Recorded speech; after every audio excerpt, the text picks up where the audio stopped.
So week 2 of back attacks. So now we're talking about how to retake the back once the opponent starts escaping. And then we're going to move on with our series that we were on for week 1. So starting out, I'm on the back. Okay, good. I have my over-under. Good. And so now, this time, I wasn't able to stop my opponent from falling to the side that I don't want him to fall to here. And he started getting his hips up here. And see, I lost that hook on the opposite side. So what do? If I want to maintain my back position, which we just talked about is the strongest position in Jiu-Jitsu, so I should want to maintain it. So the first way that we're going to do that is my foot that was here, that I lost the hook on, I'm going to put it onto the ground. And then I'm going to scoop my hips in to him and turn my hips to the sky at the same time. So here. And bring him back to the other side. And once he's on this side, I would step my foot back in the hip and go across body with my foot, and now I'm ready to attack again. He can still escape this way and do the same thing. Hips to the sky. Here, my regain. My regain is the same. My foot goes out, pull, drop to the other side. And then same thing. Hip to the sky, foot to the ground, whoosh, drop to this.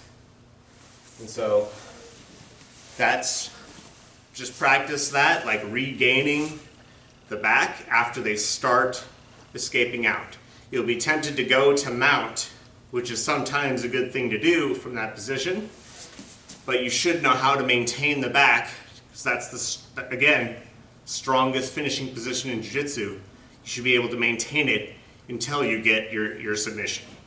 So maintaining the back, go side to side with your partner.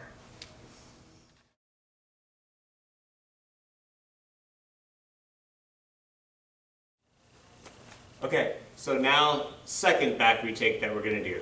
So same thing, we fell to the wrong side, I lost my hook, but this time, yep, you got a little bit too far. And now I can't, this foot is now not going to be able to go back underneath.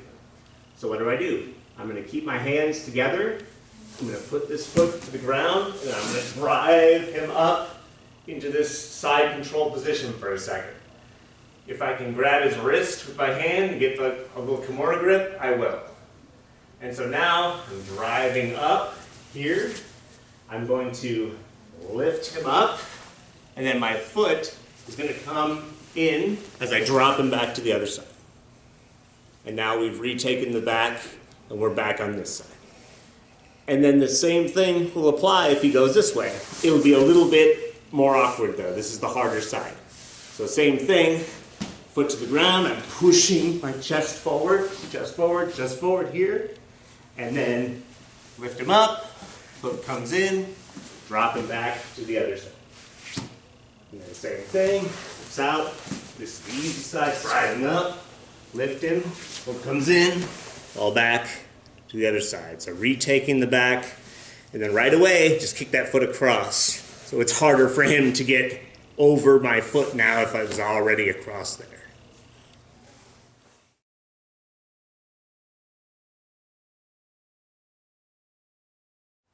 So same thing, we're controlling the hands, present the wrist, one side straight jacket control, other side straight jacket control. I have both wrists. And so then we're going to fall to the armpit side, foot kicks across, and now I push that to the belly, and foot comes around to the knee, and then I've hooked here. And so now, maybe my opponent is very stubborn from here, or I'm just not having a lot of luck getting my angle correct for my choke. So now, I'm going to re-grab the cross hand, and then I'm going to let my foot slide up enough to where I can grab it. And so once I get to here, I'm going to point both of my knees to the opposite side. Right now we're pointed this way, so both of my knees are going to point to the opposite side to turn him to this side. And I still have my own ankle bone, shin bone, and we're here.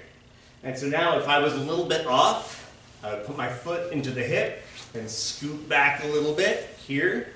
And now I have my triangle position. I'd relock my triangle and then squeeze to get my tap. It's already very tight. Over here, I can scoot back, scoot back, scoot back. It's not going to slip out anymore.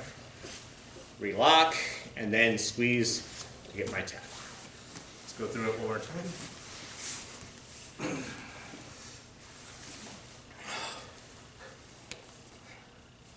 Controls, present the wrist, ball, hook, here.